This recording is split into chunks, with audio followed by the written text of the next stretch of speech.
പരിശുദ്ധ റുഹായിക്കും സ്തുതി ആദ്യം മുതൽ എന്നേക്കും ആമീൻ. ക്രിസ്തുയേശുവിൽ സ്നേഹം നിറഞ്ഞ എല്ലാ സഹോദരി സഹോദരങ്ങൾക്കും വന്ദനം. ഉൽപ്പത്തി പുസ്തകം 21-ാം അധ്യായം 17-ാം വാക്യത്തോട് ചേർന്ന് അല്പസമയം ധ്യാന ചിന്തകളെ പങ്കിടുവാനായിട്ട് ആഗ്രഹിക്കുക. ഉൽപ്പത്തി 21:17. ദൈവം ബാലൻ്റെ നിലവിളി കേട്ടു. ദൈവത്തിൻ്റെ ദൂതൻ ആകാശത്തു നിന്ന് ഹാഗാറിനെ വിളിച്ചു അവളോട്, ഹാഗാറേ, നിനക്കെന്ത്? നീ ഭയപ്പെടേണ്ട. ബാലൻ ഇരിക്കുന്നിടത്തു നിന്ന് അവൻ്റെ നിലവിളി ദൈവം കേട്ടിരിക്കുന്നു. അബ്രഹാം ദൈവത്താൽ വിളിക്കപ്പെട്ട് വാഗ്ദത്തത്തിൻ്റെ വലിയ വിശ്വാസവും പേറി 100 വയസ്സാകുന്നവരെ മക്കളില്ലാതെ കൊണ്ട് ജീവിച്ച ഒരു പശ്ചാത്തലമുണ്ട്. എന്നാൽ സാറ താൻ പ്രസവിക്കുകയില്ല എന്ന ബോധ്യം വന്നപ്പോൾ തൻ്റെ ദാസിയായ ഹാഗാറിനെ അബ്രഹാമിൻ്റെ മാറിവിടത്തിലേക്ക് കൊടുത്തു. ദാസിയായ ഹാഗാറിൽ അബ്രഹാമിന് ഒരു സന്തതി ജനിച്ചു. അങ്ങനെ ജനിച്ച മകൻ ഇസ്മായേൽ വളർന്നു വരവേ യഹോവയാം ദൈവം അബ്രഹാമിന് പ്രത്യക്ഷമായി അവൻ്റെ ഭാര്യ സാറ ഗർഭം ധരിച്ചൊരു മകനെ പ്രസവിക്കുമെന്ന വാഗ്ദത്തം അവന് കൊടുക്കുന്നു. അത് ദൈവം അനവധി വർഷങ്ങൾക്ക് മുന്നമേ കൊടുത്തതായിരിക്കുന്ന ഒരു വാഗ്ദത്തത്തിന് നിവൃത്തി വരുന്ന സന്ദർഭമാണ്. ഇത് കേട്ട സാറ ചിരിച്ചു. പക്ഷേ ദൈവവചനം നിവൃത്തിയായി വാർദ്ധക്യത്തിൽ സാറ ഗർഭം ധരിച്ചു ഒരു മകനെ പ്രസവിച്ചു. അവന് ഇസഹാക്ക് എന്ന് പേരിട്ടു. 2 മക്കളും കൂടെ വളരുവാൻ തുടങ്ങി. അപ്പോൾ സാറായിക്കൊരു ചിന്ത, ഈ ദാസിയുടെ പുത്രൻ അവൻ സ്വന്തം പുത്രനോട് ചേർന്ന് അവകാശിയാകും നല്ലതല്ല. അതുകൊണ്ട് സാറ അബ്രഹാമിനെ നിർബന്ധിക്കുകയാണ്, ഈ ദാസിയെയും അവളിലുള്ള മകനെയും പുറത്താക്കണമെന്ന്. അബ്രഹാമിൻ്റെ സ്വൈര്യത നഷ്ടപ്പെട്ടു. സ്വന്തം ഭാര്യ തന്നെയാണ് ദാസിയെ അവന് ഭാര്യയായി കൊടുത്തത്. അവളുടെ ആഗ്രഹപ്രകാരമാണ് ആ ദാസിയിൽ മകൻ ജനിക്കുന്നത്. ഇന്ന് സ്വന്തം ഉദരത്തിൽ പിറന്ന മകൻ മുഖാന്തരം ഈ ദാസിയുടെ മകനെയും ദാസിയെയും പുറത്താക്കണമെന്ന് സാറ നിർബന്ധിക്കുന്ന ഒരു കുടുംബാന്തരീക്ഷം. ഈ സമയം ഞാൻ നമ്മുടെ കുടുംബത്തിലെ അന്തരീക്ഷങ്ങളെ ഒന്ന് പുറകോട്ട് തിരിഞ്ഞ് നോക്കുവാൻ തക്കവണ്ണം ആഹ്വാനം ചെയ്യുകയാണ്. കുടുംബങ്ങളിലെല്ലാം ഇന്ന് ഒത്തിരി പ്രശ്നങ്ങളുണ്ട്. ഇന്നത്തെ സാമൂഹ്യ വ്യവസ്ഥിതിയിൽ ഭാര്യാഭർത്തൃ ബന്ധങ്ങൾ തകർന്നുകൊണ്ടിരിക്കുക. വിവാഹം കഴിഞ്ഞ് അല്പനാളുകൾ കഴിയുമ്പോൾ തന്നെ ഡിവോഴ്സിന് വേണ്ടി ഓടുന്നതായിരിക്കുന്ന ഭാര്യാഭർത്തൃ ബന്ധമാണ് ഇന്നത്തെ. ഇവിടെ വളരെ ഗൗരവമേറിയ ഒരു പ്രശ്നമാണ്. ഇസ്രായേലിൻ്റെ പശ്ചാത്തലത്തിൽ ദാസിയിൽ നിന്ന് മകൻ ജനിക്കുന്നത് സ്വാഭാവികമാണ്. അത് ഒരു ലംഘനമായി അവർ കാണുന്നില്ല. ഇത് ലംഘനമല്ലാതിരുന്നിട്ടും ഭാര്യയുടെ ആഗ്രഹമായിരുന്നിട്ടും ഇപ്പോൾ ഭാര്യ നിർബന്ധിക്കുന്നു, ഈ ദാസിയെയും മകനെയും പുറത്താക്കണം. എൻ്റെ മകനോടുകൂടെ അവൻ അവകാശിയാകാൻ പാടില്ല. ഒരു വലിയ പ്രതിസന്ധിയിലാണ് അബ്രഹാം. സ്നേഹിക്കപ്പെട്ടവരെ, നമ്മുടെയും കുടുംബ ജീവിതത്തിൽ പലവിധമായ പ്രതിസന്ധികളെ നാം അഭിമുഖീകരിക്കാറില്ലേ? ഇപ്രകാരമുള്ള പ്രതിസന്ധി ഇന്ന് വളരെ കുറവാണ് എന്ന് ഒരു വിധത്തിൽ പറയാം. പക്ഷേ സ്വന്തം ഭാര്യയല്ലാതെ തെറ്റായ ബന്ധങ്ങളിലൂടെ മക്കളുണ്ടാകുന്നതും ഒട്ടും കുറഞ്ഞ ഒരു കാലത്തല്ല എന്ന് നാം ജീവിക്കുന്നു. അങ്ങനെയുള്ളതായിരിക്കുന്ന ഗൗരവമേറിയ പ്രശ്നങ്ങൾ നമ്മുടെ ജീവിതത്തിലേക്ക് വരുമ്പോൾ നാം കുറ്റക്കാരല്ലാതിരിക്കെ തന്നെ പ്രശ്നങ്ങൾ ശക്തമായി വലിയ കൊടുങ്കാറ്റ് പോലെ ആഞ്ഞടിക്കുമ്പോൾ നാം എന്ത് സമീപനമാണ് സ്വീകരിക്കുക? ആ പ്രശ്നങ്ങളെ നാം എങ്ങനെയാണ് അഭിമുഖീകരിക്കാറ്?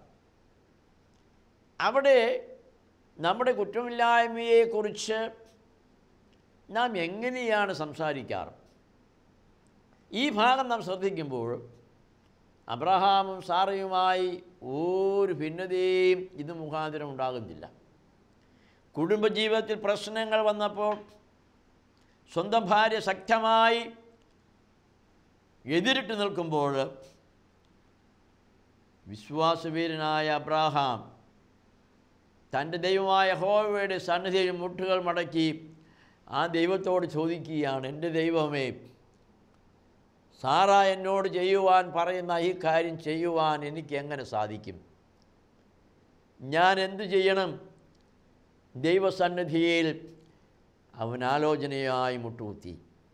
ഇതാണ് നമ്മുടെ കുടുംബ പ്രശ്നങ്ങളുടെ ഒന്നാമത്തെ മാതൃകയാക്കേണ്ടത്. നാം അനുഭവിക്കേണ്ടി വരുന്ന കഷ്ടതകളും പ്രയാസങ്ങളും ഭിന്നതകളും വിദ്വേഷങ്ങളും വൈരാഗ്യങ്ങളും വലിയ കൊടുങ്കാറ്റായി നമ്മെ പിഴുതെറിയുന്ന സാഹചര്യങ്ങൾ ജീവിതത്തിൽ വരുമ്പോൾ അവിടെ ഇവിടെയും ഒന്നും ഓടി രക്ഷപ്പെടുവാനല്ല ശ്രമിക്കേണ്ടത്.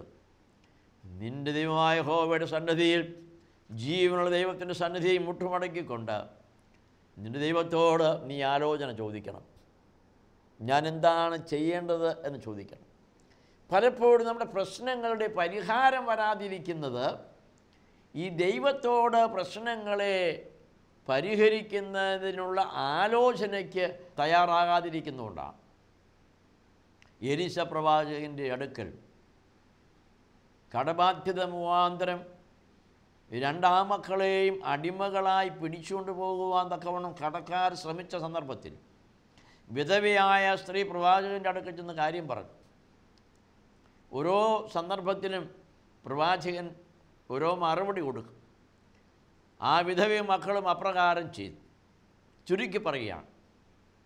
അവസാനം പറഞ്ഞു, നീ ചെന്ന് നിൻ്റെ കൈവശത്തുള്ള ചെറിയ ഭരണിയിലെ എണ്ണ നീ വാങ്ങിച്ചു വെച്ച അനവധിയായ പാത്രങ്ങളിലേക്ക് പകർന്നു കൊള്ളാൻ പറഞ്ഞു.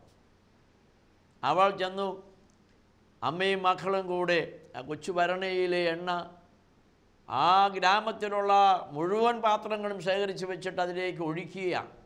എല്ലാ പാത്രങ്ങളും നിറഞ്ഞു കവിഞ്ഞു. അവിടെ പുരയും പറമ്പും നിറയെ എണ്ണ സമൃദ്ധിയായി അവിടെ കൈവശത്തിലായിരിക്കുക. ഈ ഒരു സാഹചര്യം വരുമ്പോൾ വലിയ കടങ്ങളും ബാധ്യതകളുമായി നിൽക്കുന്ന നമ്മെപ്പോലെയുള്ളവരെയും അങ്ങനെയുള്ളവർക്ക് ഇങ്ങനെയുള്ളൊരു വിഷയത്തിൽ ഇടപെടേണ്ട സാഹചര്യം വരുമ്പോൾ നാം എങ്ങനെ ഇടപെടും? ഇതാ നിൻ്റെ ഭവനവും നിൻ്റെ പറമ്പും നിറയെ നിക്ഷേപങ്ങൾ വന്നിരിക്കുക. ഒരുപക്ഷേ ആ കടക്കാരനെ വിളിച്ച് മൊബൈലെടുത്ത് ഉടനെ അവൻ നമ്പർ നടിച്ചിട്ട് അവന് പറയും, ദാ ഇനിയും നീ എന്നെ ഭീഷണിപ്പെടുത്തുമെന്ന് വേണ്ട, ഇന്ന് വൈകിട്ട് ഇത്ര മണിക്കിഞ്ഞ് വന്നു നിൻ്റെ പണമെല്ലാം കൊണ്ടുപോയിക്കോളും, മേലിൽ കടത്തിൻ്റെ കാര്യവും പറഞ്ഞ് എൻ്റെ കുടുംബത്തേക്ക് വന്നേക്കരുത് എന്ന് പറയുവാനായിരിക്കും പലപ്പോഴും നാം ശ്രമിക്കുന്നത്. കാരണം നമ്മുടെ ഭവനത്തിൽ നമ്മുടെ പറമ്പും എല്ലാം നിറച്ച് സമ്പാദ്യം വന്നിരിക്കുക. പിന്നെ എന്ത് പ്രശ്നം പരിഹരിച്ചു. ഈ ഒരു സമീപനമല്ല അവൾ സ്വീകരിച്ച വഴി. അവളുടെ ഭവനത്തിൽ സമ്പാദ്യം കുന്നുകൂടിയിരിക്കുക, കടക്കാരപ്പുറയുണ്ട്. പക്ഷേ അവൾ ദൈവപുരുഷൻ്റെ അടുക്കിലേക്ക് ചെന്നിട്ട് ചോദിക്കുക, ഇതാ ഇതുപോലെ സംഭവിച്ചിരിക്കുക, ഞാനിനി എന്താണ് ചെയ്യേണ്ടത്? എന്നെ ദൈവം സമ്പന്നനാക്കിയിരിക്കുക, ഞാനിനി എന്ത് ചെയ്യണമെന്ന് ദൈവപുരുഷൻ്റെ അടുക്കൽ ചെന്ന് ആ സ്ത്രീ ചോദിച്ചു. പ്രവാചകൻ പറഞ്ഞു, നീ ചെന്ന് എണ്ണയെല്ലാം വിറ്റ് എൻ്റെ കടം വീട്ടിക്കൊള്ളുക, ബാക്കിയുള്ളതുകൊണ്ട് നീയും മക്കളും ഉപജീവനം കഴിച്ചുകൊള്ളുക എന്ന് പറയുകയും അവളത് ചെയ്യുകയും ചെയ്യുന്നത് നമുക്ക് കാണുവാൻ സാധിക്കും. എന്താ ഇവിടെ അബ്രഹാമിനെ നോക്കൂ, തൻ്റെ ജീവിതത്തിൽ വലിയ പ്രതിസന്ധിയാണ്. അവൻ ദൈവത്തോട് ചോദിക്കുകയാണ്, ദൈവമേ, ഞാൻ എന്ത് ചെയ്യണം? ഞാൻ എന്ത് തീരുമാനിക്കണം? ഞാൻ എന്ത് മറുപടിയാണ് സാറയോട് പറയേണ്ടത്? എൻ്റെ ഈ പ്രതിസന്ധിയിൽ നീ എന്നെ നടത്തണമെന്ന അബ്രഹാമിൻ്റെ യാചനയുടെ ശബ്ദം നാം ഒന്ന് ഭാവനയിൽ കണ്ടു നോക്കിയേ. നാം പലപ്പോഴും പ്രതിസന്ധികളിലായിരുന്ന സമയത്ത് നാം എങ്ങനെയാണ് അതിനെ കൈകാര്യം ചെയ്തതെന്നും ഒന്ന് ഹൃദയത്തിൽ ഒന്ന് ആലോചിച്ച് നോക്കിയേ. നാം കൈകാര്യം ചെയ്ത് നമ്മുടെ വഴികളെല്ലാം തകർച്ചയിലേക്കല്ലേ പോയത് എന്നൊന്ന് ആലോചിച്ച് നോക്കിയേ. എന്തുകൊണ്ട് എൻ്റെ പ്രതിസന്ധികളിൽ ഞാൻ തളർന്നു പോകാതെ നിലനിൽക്കുന്നു എന്ന് അബ്രഹാമിനോട് ചോദിച്ചാൽ അബ്രഹാം പറയും, എനിക്ക് മക്കളില്ലാതിരുന്ന കാലത്തും എൻ്റെ ദൈവത്തിൻ്റെ വചനത്തിൽ ഞാൻ പ്രാഗൽഭ്യത്തോടെ നിന്നു. മക്കൾ തന്നപ്പോഴും അവിടെ പ്രതിസന്ധികൾ വന്നപ്പോഴും എൻ്റെ ദൈവത്തിൻ്റെ വചനത്തിൽ ഞാൻ നിന്നു എന്ന് അബ്രഹാം നമ്മോട് പറയുന്ന ഒരു ശബ്ദം നമുക്ക് കേൾക്കുവാൻ സാധിക്കും. ദൈവം അബ്രഹാമിനോട് പറഞ്ഞു, ഈ കാര്യത്തിൽ നീ സാറയുടെ വാക്ക് കേൾക്കുക. ഈ ദാസിയെയും മകനെയും പുറത്താക്കുവാനാണ് ദൈവം പറഞ്ഞത്. ദാസിയുടെ മകൻ നിൻ്റെ മകനോടുകൂടെ അവകാശിയാകുന്നില്ല എന്ന് ദൈവം അവിടെ ഒരു കൽപ്പന കൊടുക്കുകയും ഒരു തുരുത്തി വെള്ളവും അല്പവും ഭക്ഷണവുമായി ഹാഗാറിനെയും കുഞ്ഞിനെയും അബ്രഹാം മരുഭൂമിയിൽ കൊണ്ടുവിടുകയും ചെയ്യുകയാണ്. അവിടെ ഉപേക്ഷിച്ചു. മരുഭൂമിയിൽ അബ്രഹാം തന്നെ ഉപേക്ഷിച്ചതിൽ ഹാഗാർ ഒരു വിപ്ലവവും ഉണ്ടാക്കുന്നില്ല.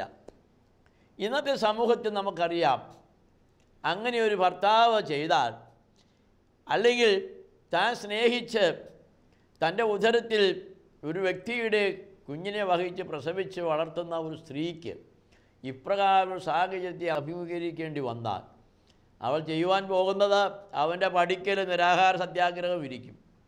രാഷ്ട്രീയക്കാരെയും സ്വാധീനമുള്ളവരെയൊക്കെ വിളിച്ചു വരുത്തി അവിടെ വലിയ വിപ്ലവാത്മതയുണ്ടാക്കും. അത് കഴിഞ്ഞ് പോലീസിൻ്റെ ഇടപെടലാവും. അത് കഴിഞ്ഞ് പിന്നെ അത് കോടതിയിലാവും. ഹാഗാർ സമരം ചെയ്തില്ല, സത്യാഗ്രഹം വരുന്നില്ല, മുദ്രാവാക്യം പിടിച്ചില്ല, പരിഹാരത്തിന് വേണ്ടി ആരുടെ അടുക്കലേക്കും അവളും പോയില്ല. ആ മരുഭൂമിയിൽ കുഞ്ഞിനെ കിടത്തിയിട്ട് അല്പം ദൂരെ മാറി നിന്നുകൊണ്ട് യഹോവയെ നോക്കി അവളും കരഞ്ഞു. എൻ്റെ ദൈവമായ യഹോവേ, നിൻ്റെ ഹിതപ്രകാരം എന്നെ ഈ മരുഭൂമിയിലാക്കിയിരിക്കുക. ഞാനും എൻ്റെ കുഞ്ഞും ഇവിടെ കിടന്ന് മരിക്കാൻ പോവുകയാണ്. ആ മരണത്തെ ഹൃദയഭാരത്തോടു കൂടിയാണെങ്കിലും അവൾ സ്വീകരിക്കുവാൻ തയ്യാറാകുകയാണ്. ദൈവം അവളെ ആക്കിയിരിക്കുന്ന യജമാനൻ്റെ ഭവനത്തിൽ നിന്ന് ഇപ്പോൾ മരുഭൂമിയിലേക്ക് ഉപേക്ഷിക്കപ്പെട്ട അവസ്ഥയിലും തൻ്റെ ദൈവത്തെ നോക്കി വിളിക്കുകയല്ലാതെ മറ്റൊരു പരിഹാരവും ഹാഗാർ കണ്ടെത്തിയില്ല. ഇതാ ദൈവദൂതൻ പ്രത്യക്ഷമായിക്കൊണ്ട് പറയുക, കുഞ്ഞിൻ്റെ നിലവിളി സ്വർഗത്തിൽ കേട്ടു, ഞാൻ ഇറങ്ങി വന്നു. ആ കുഞ്ഞ് നിലവിളിക്കുകയാണ്. അവൻ്റെ കരച്ചിൽ ദൈവം മേളിൽ നിന്ന് സ്വർഗത്തിൽ നിന്നുകൊണ്ട് കണ്ടു. ഇറങ്ങി വരും. അവൻ മാത്രമല്ല, ഹാഗാറും കരയുകയാണ്. ആ കണ്ണുനീരിനെ മാനിക്കുന്ന ഒരു ദൈവം സ്വർഗത്തിലുണ്ട്. പ്രിയപ്പെട്ടവർ, ഹൃദയം തുടങ്ങിയവർക്ക് യഹോവ സമീപസ്ഥനാ. ആ ദൈവം നിൻ്റെ കരച്ചിലിന് തക്ക സമയത്ത് മറുപടി തരും. ഒട്ടും സംശയിക്കേണ്ട ആവശ്യമില്ല. ഹാഗാറിന് മറുപടി ലഭിച്ചു. മറുപടി എങ്ങനെയാണ്? ദൈവം ആ മരുഭൂമിയിൽ ഹാഗാറിനും ഇസ്മായേലിനും വേണ്ടി ഒരു പുതിയ നീരുറവയെ തന്നെ ഉണ്ടാക്കി കൊടുക്കുകയാണ്. മരുഭൂമിയിൽ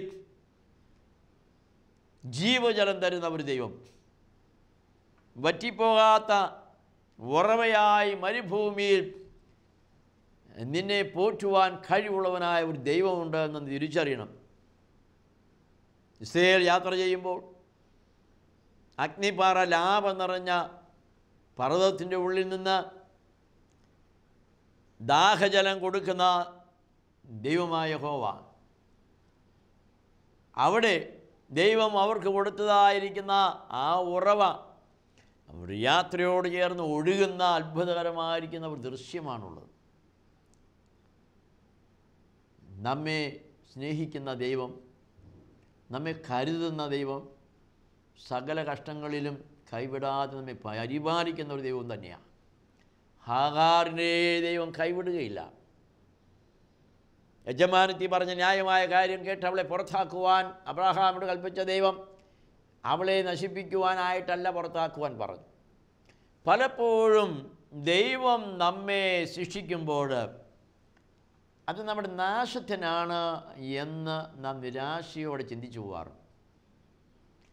ദൈവം നമ്മെ ശിക്ഷിക്കുന്നുവെങ്കിൽ, അല്പസമയം നമുക്ക് പ്രതികൂലാവസ്ഥകൾ വരുന്നുവെങ്കിൽ, അല്പസമയം രോഗങ്ങളാലോ പ്രയാസങ്ങളാലോ ഭക്ഷണപാനീയങ്ങളില്ലാതെയോ ഒക്കെ നാം കഷ്ടത അനുഭവിക്കേണ്ടി വരും, സഹനങ്ങൾ ഏൽക്കേണ്ടി വരുന്നുവെങ്കിൽ ഓർക്കുക, അത് നിൻ്റെ നിത്യമായ വിടുതലിനും രക്ഷയ്ക്കും ആരംഭമാണ് എന്ന് തിരിച്ചറിയണം.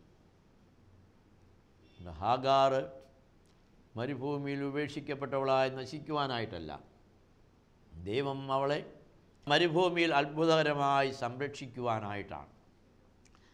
ജീവൻ്റെ ജലം അവൾക്ക് ആ മരുഭൂമി ദൈവം കൊടുത്തു. ഞാൻ അവനെ വലിയൊരു ജാതിയാക്കുമെന്ന് യഹോവ അരുളിച്ചെയ്തു. ഇന്ന് ലോകത്തിൻ്റെ സമ്പദ് വ്യവസ്ഥിതിയെ നാം നോക്കുമ്പോൾ ഈ മരുഭൂമിയുടെ ഉള്ളിൽ ദൈവം കരുതിയിരുന്ന വലിയ നിക്ഷേപമാണ് ഇന്ന് അറബ് രാഷ്ട്രങ്ങളുടെ ശക്തി എന്ന് നാം തിരിച്ചറിയണം.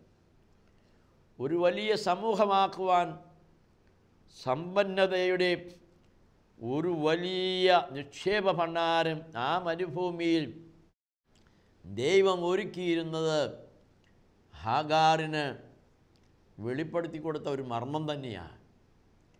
ആ മരുഭൂമിയിൽ വലിയ ജാതിയാക്കുവാൻ തക്കവണ്ണം, സകലവിധമായ ഉന്നതിയും വരുവാൻ തക്കവണ്ണം ദൈവം അളവറ്റ നിക്ഷേപത്തെ കരുതിയിരുന്നു. പക്ഷേ അത് വളരെ കാലങ്ങൾ കഴിഞ്ഞ് മാത്രമേ, അനവധി നൂറ്റാണ്ടുകൾ കഴിഞ്ഞ് മാത്രമേ ആ മർമ്മം മനുഷ്യന് വെളിപ്പെടുവാനായിട്ട് സാധ്യമായി ഉള്ളൂ എന്നുള്ളതും തിരിച്ചറിയണം. അതുകൊണ്ട് ദൈവം ഒരുക്കിയിരിക്കുന്ന നന്മകളെ നാം ആഗ്രഹിക്കുമ്പോൾ അല്ല, ദൈവം ഒരുക്കിയിരിക്കുന്ന സന്ദർഭങ്ങളിൽ അത് ലഭ്യമാകുമെന്നുള്ള ഒരു ബോധ്യം നമുക്കുണ്ടാകണം. ഹാഗാർ ആ നീരുറവയിൽ നിന്ന് പാനം ചെയ്ത് ആ മരുഭൂമിയുടെ അനുഭവത്തെ നഷ്ടപ്പെട്ടു പോകാതെ അവിടെ ജീവിച്ചുകൊണ്ട് ഒരു വലിയ തലമുറയായി മാറുവാൻ തക്കവണ്ണം ദൈവം അതിനെ വലിയൊരു ജാതിയാക്കി. ഇസ്മായേലിൽ 12 ഗോത്രങ്ങൾ ഉണ്ട് എന്നുള്ളത് നാം തിരിച്ചറിയണം. ആ 12 തലമുറകൾക്ക് ജന്മം നൽകുന്ന ഹാഗാർ ദൈവത്തിൻ്റെ വാക്തത്വത്തിൽ പൂർണ്ണമായി വിശ്വസിച്ചുകൊണ്ടാണ് ആ മരുഭൂമിയിൽ കഴിഞ്ഞത് എന്ന് നാം പ്രത്യേകമായിട്ട് ഓർക്കണം. ഹാഗാർ തന്നെ യജമാനത്തി പുറത്താക്കിയപ്പോൾ അവൾ ജീവനാംശം ചോദിച്ചുകൊണ്ട് അവിടെ നിന്ന് ബഹളമൊന്നും ഉണ്ടാക്കിയില്ല. ഞാൻ ഇത്ര കാലം ദാശവേല ചെയ്തു, എൻ്റെ കൂലിതാ എന്ന് ചോദിച്ചില്ല. ഞാനിനി എങ്ങനെ ജീവിക്കുമെന്ന് ചോദിച്ച് അവിടെ അവൾ കലഹവും ഭിന്നതയും ഒന്നും ഉണ്ടാക്കുന്നില്ല. ഇത് ഇന്നത്തെ സമൂഹത്തിൽ അല്പം പ്രയാസമുള്ളതായിട്ട് തോന്നും. കാരണം അവകാശങ്ങൾക്ക് വേണ്ടി പൊരുതുവാനുള്ള ശബ്ദമാണ് നമുക്ക് ചുറ്റും നാം കേൾക്കുന്നത്. ഈ അവകാശങ്ങൾക്ക് വേണ്ടിയുള്ള പൊരുതലുകളാണ് ഇന്ന് രാജ്യം രാജ്യത്തോടും ജാതി ജാതിയോടും എതിർത്തുകൊണ്ട് ലോകസമാധാനത്തെ നഷ്ടമാക്കുന്നതിൻ്റെ കാരണം എന്ന് നാം അറിയണം. എല്ലാവർക്കും അവകാശങ്ങളുണ്ട്. അത് നീതിയോടുകൂടി അവകാശങ്ങളുടെ സംരക്ഷണം നടക്കേണ്ടത് തന്നെയാണ്, ഒരു സംശയവും വേണ്ട. പക്ഷെ പലപ്പോഴും അവകാശങ്ങളെ പിടിച്ചെടുക്കുവാനായി സ്വാധീനം ചെലുത്തുവാൻ സാധിക്കാത്ത മനുഷ്യർ നമ്മുടെ സമൂഹത്തിൽ വളരെ വേദനകളും പ്രയാസങ്ങളും അനുഭവിക്കുന്ന മനുഷ്യരുണ്ട്. അവരെല്ലാം സ്വന്തം ജീവിതം വഴിമുട്ടി നിന്ന് അവസാനം ആത്മഹത്യയിലേക്ക് പോകുന്ന സാഹചര്യങ്ങളും ഇന്നുണ്ട്. അങ്ങനെയുള്ള ആളുകളെ മുന്നിൽ കണ്ടുകൊണ്ട് പറയട്ടെ, നിങ്ങൾ സ്വീകരിക്കേണ്ട വഴി ആത്മഹത്യയുടെ വഴിയല്ല. ആത്മഹത്യ ചെയ്യുന്ന ജീവിതത്തിൻ്റെ പ്രതിസന്ധികളിൽ മുമ്പോട്ട് പോകുവാൻ സാധ്യമല്ലാതെ ജീവിതം അവസാനിപ്പിക്കുന്ന ഒത്തിരിയേറെ മനുഷ്യരുള്ളപ്പോൾ അവസാനിപ്പിച്ചവരെക്കുറിച്ചൊന്നും പറയുവാനില്ല. അങ്ങനെ എന്നെ കേൾക്കുന്നവരുടെ ആരുടെയെങ്കിലും ഹൃദയത്തിൽ ഒരു വിചാരമോ ചിന്തയോ വന്നു പോയിട്ടുണ്ടെങ്കിൽ ഇനിയും ജീവിക്കുന്നതിനകത്ത് അർത്ഥമില്ല, എന്നെ ഇതാ എല്ലാ അവകാശങ്ങളിൽ നിന്ന് വലിച്ചെറിഞ്ഞിരിക്കുകയാണ്, എന്നെ കരുതുവാൻ ആരുമില്ല, എന്നെ സ്നേഹിക്കുവാൻ ആരുമില്ല, എനിക്കിനിയും ഉപജീവനത്തിനൊരു വഴിയുമില്ല, ഇങ്ങനെ തകർന്ന അനുഭവത്തിൽ എന്നെ കേൾക്കുന്ന പ്രിയപ്പെട്ടവനെ, പ്രിയപ്പെട്ടവളെ, ഈ സന്ദേശം നിനക്ക് വേണ്ടിയാണ്. ഹാഗാറിനെ നീ മാതൃകയാക്കുക. എല്ലാം ഉപേക്ഷിച്ച് സർവ്വശൂന്യതയിലേക്ക് നിന്നെ തള്ളിവിട്ടാലും നിൻ്റെ ദൈവം നിന്നെ കൈവിടാത്തവനാണ്. നീ ആരോടും പരിഭവിക്കാതെ, ഒരുപക്ഷെ അത് ഒരു പരാജയമാണെന്ന് തന്നെ അംഗീകരിച്ചുകൊണ്ട് സർവശക്തനായ ദൈവത്തിൻ്റെ സന്നിധിയിൽ മുട്ടുമടക്കിക്കൊണ്ട് നിൻ്റെ ഭാരങ്ങളും പ്രയാസങ്ങളും കണ്ണുനീരോടെ നുറുങ്ങിയ ഹൃദയത്തോടെ ദൈവസന്നിധിയിലേക്ക് സമർപ്പിക്കുന്നുവെങ്കിൽ ഇതാ സ്വർഗ്ഗദൂതൻ നിന്നെ സഹായിപ്പാൻ തക്കവണ്ണം ഇറങ്ങി വരുമെന്ന യാഥാർത്ഥ്യം ഉൾക്കൊള്ളണം. മരുഭൂമിയിൽ നിനക്ക് വേണ്ടി ജീവനെ പുറപ്പെടുവിക്കുവാൻ, ജീവൻ്റെ ജലം തരുവാൻ നിൻ്റെ ദൈവത്തിന് സാധ്യമാണ്. നീ അതിനുവേണ്ടി കിണർ കുഴിക്കാൻ പോകേണ്ട കാര്യമില്ല, അതിനുവേണ്ടി പണിക്കാരെ അന്വേഷിക്കേണ്ട കാര്യമില്ല. നിൻ്റെ ദൈവം നിന്നോടുകൂടെ ഇറങ്ങി വരുമ്പോൾ നിൻ്റെ എല്ലാ ദുഃഖങ്ങളും ഭാരങ്ങളും അവൻ ഏറ്റെടുക്കുകയും നിൻ്റെ ആവശ്യങ്ങൾ ദൈവത്തിൻ്റെ കൃപയാൽ നിനക്ക് സാധ്യമായി വരികയും ചെയ്യും. ഈ ഒരു വലിയ മർമ്മം കുടുംബജീവിതത്തിലും നാം സ്വീകരിക്കണം. കുടുംബജീവിതത്തിൽ പ്രശ്നങ്ങളും പ്രയാസങ്ങളും വരുമ്പോഴൊക്കെയും അതിനുവേണ്ടിയുള്ളതായിരിക്കുന്ന ഭിന്നതകളും വിദ്വേഷങ്ങളും വൈരാഗ്യങ്ങളും വർദ്ധിപ്പിക്കുന്നതിന് പകരം അബ്രാഹാം ചെയ്തതുപോലെ ഭർത്താവ് ദൈവത്തോട് ആലോചന ചോദിക്കട്ടെ, ഹാഗാർ ചെയ്തതുപോലെ തൻ്റെ ദുഃഖങ്ങളും ഭാരങ്ങളും ഭാര്യ ദൈവസന്നിധിയിൽ വയ്ക്കട്ടെ. ദൈവവുമായിട്ടുള്ളതായിരിക്കുന്ന ഈ ബന്ധത്തിലൂടെ സത്യത്തിൻ്റെ ജീവൻ്റെ പാത ഓരോ ഭവനത്തിനും തെളിഞ്ഞു വരുമെന്നുള്ളത് നിർണ്ണയിക്കപ്പെട്ടിരിക്കുന്ന വസ്തുതയാണ്. അതിനു പകരം ഡിവോഴ്സായിട്ടും കേസുകളായിട്ടും അവകാശവാദങ്ങളായിട്ടും ഒക്കെയും നമ്മുടെ ജീവിതത്തെ വീണ്ടും വീണ്ടും നമുക്ക് നശിപ്പിക്കുവാനായിട്ട് സാധിക്കും. അത് നാശത്തിൻ്റെ വഴികളാണ്. എല്ലാ പ്രശ്നങ്ങളും ദൈവസന്നിധിയിൽ കണ്ണുനീരോടെ സമർപ്പിച്ചാൽ അത് എത്ര ഭയാനകമായിരുന്നാലും അതിന് പരിഹാരം ദൈവം തരുമെന്നുള്ളത് ഈ ഹാഗാറിൻ്റെ അനുഭവത്തിലൂടെ നമുക്ക് മനസ്സിലാക്കുവാൻ ആവശ്യമാണ്. ദൈവം നമുക്ക് വേണ്ടി വലിയ നിക്ഷേപങ്ങളെ ഒരുക്കിയിട്ടുണ്ട്. അത് അല്പം തണുത്ത വെള്ളത്തിൻ്റെ രൂപത്തിലാണ് ആദ്യം പ്രത്യക്ഷമായതെങ്കിൽ അതിൻ്റെ ഉള്ളിൽ ഘനമേറിയ വെള്ളമായി വിലപിടിപ്പുള്ളതായിരിക്കുന്ന പെട്രോളും ഡീസലും അതുപോലെയുള്ളതായ വസ്തുക്കളും ഒക്കെയും ലോകത്തിന് മുഴുവനും നൽകുവാൻ തക്കവണ്ണമുള്ള നിക്ഷേപമായി അതിനുള്ളിൽ ദൈവം കരുതുന്ന വലിയ ഭണ്ഡാരമുണ്ട് എന്നുള്ളതും അറിയണം. ആ ഭണ്ഡാരം ദൈവം തരുമ്പോൾ സമൃദ്ധിയുടെ ഉന്നതമായിരിക്കുന്ന അനുഭവമായി മാറുകയാണ്. പ്രയത്നങ്ങളാൽ നേടുവാൻ സാധ്യമാകാത്ത വലിയ കൃപകളാൽ ദൈവം എന്നെയും നിങ്ങളെയും അനുഗ്രഹിക്കുമെന്ന ഉറപ്പും ധൈര്യവുമുള്ളവരായിരിക്കണം. ഒരു നിമിഷം തലകളെ ഉണക്കാം.